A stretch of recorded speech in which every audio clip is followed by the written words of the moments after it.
Assalamualaikum warahmatullahi wabarakatuh. Perkenalkan, saya Muhammad Tawais Tanggang, NIM 210111191200004. Pada saat ini akan mempresentasikan tentang intermodal transit center.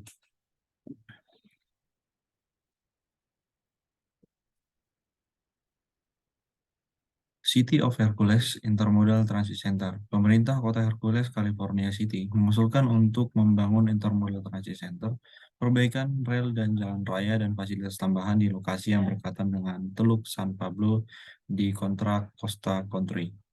Pemerintah sebagai penanggung jawab untuk kualitas lingkungan California bermaksud untuk membangun fasilitas ini dengan dana pemerintahan. Oleh karena itu, administrasi transit federal bertanggung jawab untuk proyek tersebut. Pemerintah juga berkoordinasi dengan Capital Core Joint Power Authority atau CCJPA untuk menyediakan layanan kereta penumpang antar kota ke lokasi dan Otoritas Transit Costa Contra Barat West CAT untuk menyediakan koneksi layanan bus. Tujuan dari City of Hercules Intermodal Transit Center adalah untuk meningkatkan mobilitas lokal dan regional dan pilihan transportasi untuk menyediakan layanan transit baru dan memperluas dengan koneksi antar moda yang akan mendorong penggunaan angkutan umum. Kebutuhan untuk proyek ini didorong oleh penduduk wilayah Teluk San Francisco yang sangat bergantung pada opsi komuter lintas wilayah. Meskipun menggunakan layanan angkutan umum yang ada, khususnya kereta api dan bus, kemacetan lalu lintas terus meningkat, mempengaruhi ratusan ribu penduduk Bay Area dan meningkatkan biaya ekonomi dan lingkungan.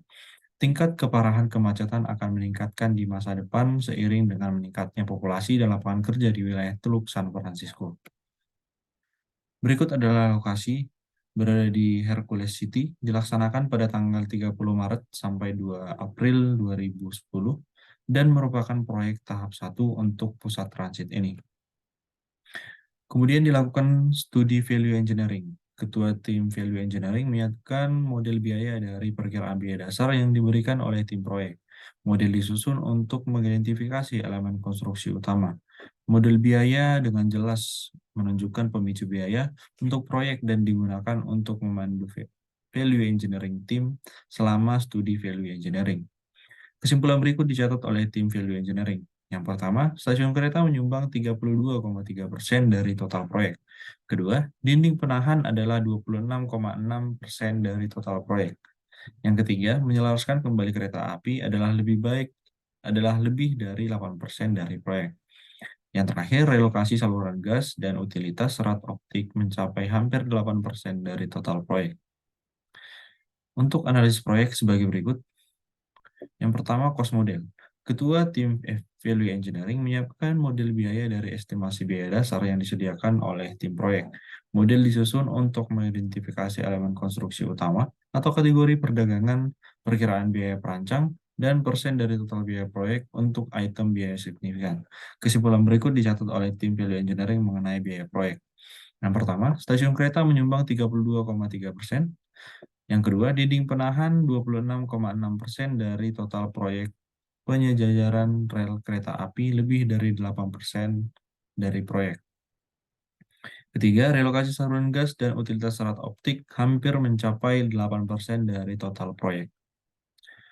Analisis fungsi menghasilkan pandangan yang unik dari proyek studi. Ini mengubah elemen proyek menjadi fungsi yang memindahkan tim value engineering secara mental dari desain asli dan mengambil menuju konsep fungsional proyek.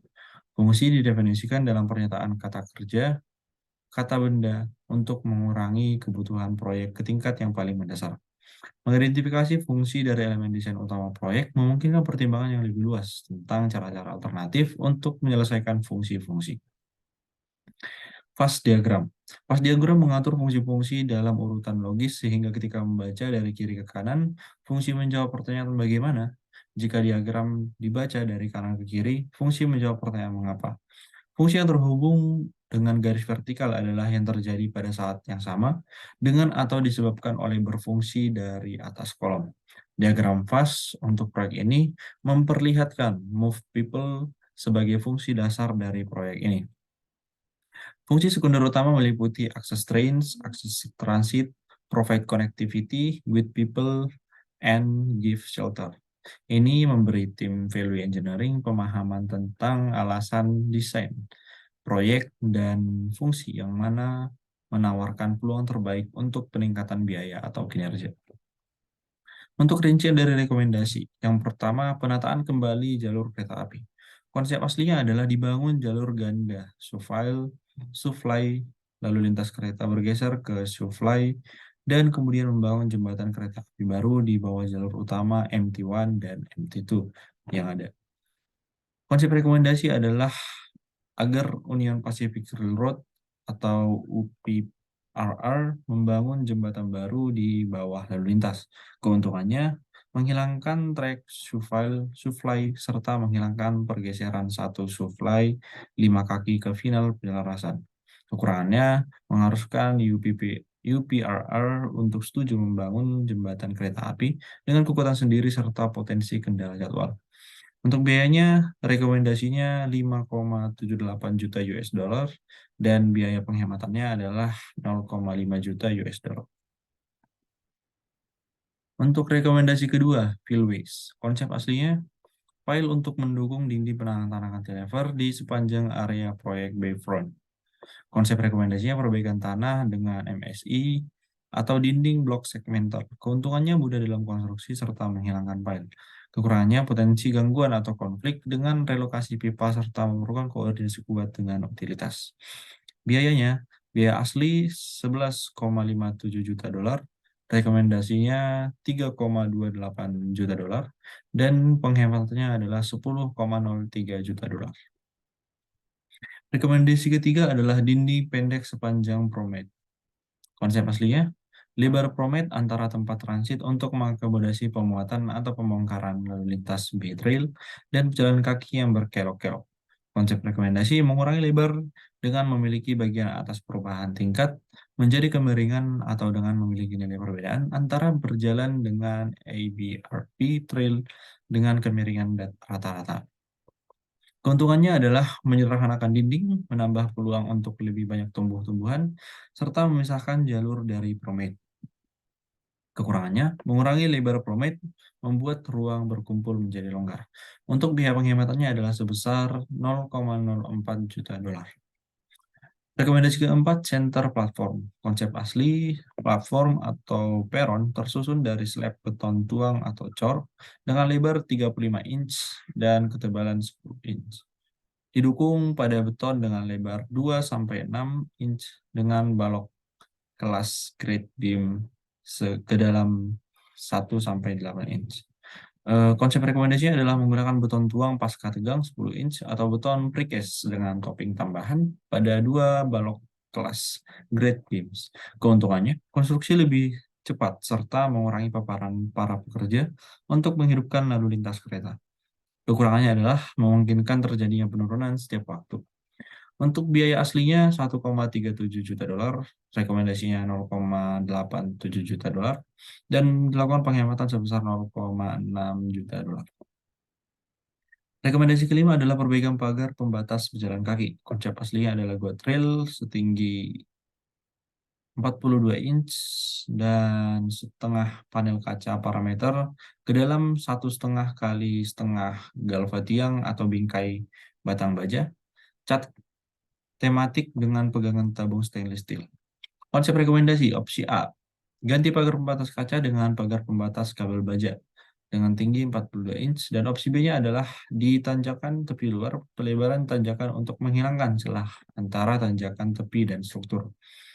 Keuntungannya mengurangi biaya serta mengurangi kebutuhan akan pagar pembatas di beberapa daerah menyederhanakan instalasi. Kekurangannya memiliki implikasi merinci yang rumit di mana struktur jalan yang landai berinteraksi dengan batu bata. Untuk biaya aslinya adalah sebesar 0,89 juta US, 0,89 juta dolar, dan rekomendasinya 0,5 juta dolar, dan dilakukan penghematan 0,39 juta dolar. Untuk rekomendasi yang keenam adalah pengurangan turbin angin. Konsep asli 12 turbin angin di platform. Konsep rekomendasi pilihan A 10 turbin angin, konsep pilihan B 8 turbin angin. Keuntungan penghematan biaya. Kekurangan menurunkan total pembangkitan energi alternatif, tetapi tidak signifikan. Angin 2-3% dari total pembangkitan energi alternatif. Untuk biaya aslinya adalah 0,39 juta dolar dan rekomendasinya 0,29 juta dolar sehingga penghematannya adalah 0,13 juta dolar. Untuk rekomendasi ketujuh, konstruksi stasiun rangka bris. Konsep aslinya menggunakan sistem rangka pemikul momen untuk menahan muatan lateral. Konsep rekomendasinya menggunakan rangka yang diperkuat sebagai pengganti kerangka penahan momen untuk menahan beban lateral jika memungkinkan. Menggunakan bracing frame akan memungkinkan framing untuk dirakit menjadi modul. Keuntungannya adalah konstruksi lebih cepat, dampak ke jalur kereta api berkurang, serta biaya pengawasan lebih mudah. Serta ada kekurangannya yaitu koneksi tambahan diperlukan untuk memungkinkan modul dirakit dengan cepat, serta potensi penyumbatan ke jalur akses. Untuk biaya aslinya sebesar 1,84 juta dolar dan rekomendasinya sebesar 1,55 juta dolar dan sehingga penghematannya adalah 0,29 juta dolar. Untuk rekomendasi ke-8 adalah restraining track guardrail. Konsep aslinya seperangkat rel tambahan yang dipasang pada ikatan trek yang berdekatan dengan area platform stasiun untuk mengurangi resiko kereta yang tergelincir. Konsep rekomendasinya adalah memasang pagar pembatas penahan melalui area stasiun. Keuntungannya, mengurangi potensi kereta yang tergelincir di stasiun dan menyusup ke platform stasiun. Kekurangannya adalah meningkatkan biaya proyek, sehingga biaya aslinya tidak diketahui. Untuk rekomendasinya sebesar 0,09 juta dolar. Untuk penghematannya 0,09 juta dolar. Rekomendasi ke-9 adalah penambahan promate. Konsep aslinya paving promate terdiri dari unit paper dan atau beton yang ditingkatkan. Promate, seat walls, dan dinding penahan planter dapat dirancang ulang untuk mengurangi biaya. Konsep rekomendasinya adalah gunakan beton berwarna atau cat untuk menggambarkan jalan yang akan mempertahankan estetika, hargai tujuan desain, dan meningkatkan penggunaannya. Menggunakan dinding tempat duduk, seat wall, dan penanaman beton berulang dinding dengan cap. Keuntungannya memberi permukaan yang aman dan nyaman untuk berjalan pengguna, termasuk pengendara sepeda, serta mengurangi biaya. Untuk biaya aslinya adalah sebesar 0,95 juta dolar, rekomendasinya 0,57 juta dolar, dan dilakukan penghematan sebesar 0,38 juta dolar. Rekomendasi ke-10, penghilangan basement. Konsep aslinya untuk mengakomodasi desain dasar, dinding penahan di bangunan stasiun 1 tidak dapat dibangun sebelum konstruksi bangunan stasiun. Biaya yang terkait dengan urutan konstruksi yang rumit untuk membangun sebuah bangunan melebihi pengisian sebelum penempatan isi memungkinkan penambahan ruang bawah tanah. Konsep rekomendasinya menggabungkan dengan rekomendasi value engineering 1 yaitu reline railroad dan yang kedua modify cantilever retaining wall. Keuntungan penghematan biaya pembangunan lebih cepat, lebih konvensional. Kekurangannya, kehilangan square footage, kehilangan fungsi bangunan. Biaya aslinya itu sebesar 0,39 juta dolar dan rekomendasi ini sebesar 0,26 juta dolar dan penghematannya adalah 0,13 juta dolar. Rekomendasi ke-11 adalah penghilangan basement. Konsep asli semak atau ground cover 35.710 SF, 6 dolar per SF.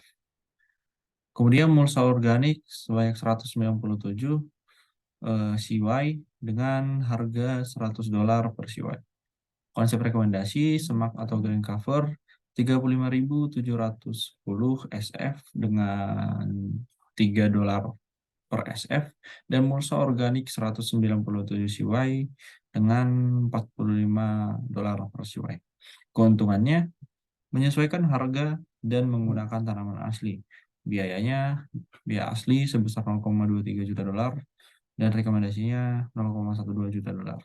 Dan sehingga penghematannya adalah sebesar 0,11 juta dolar. Sekian presentasi saya. Terima kasih.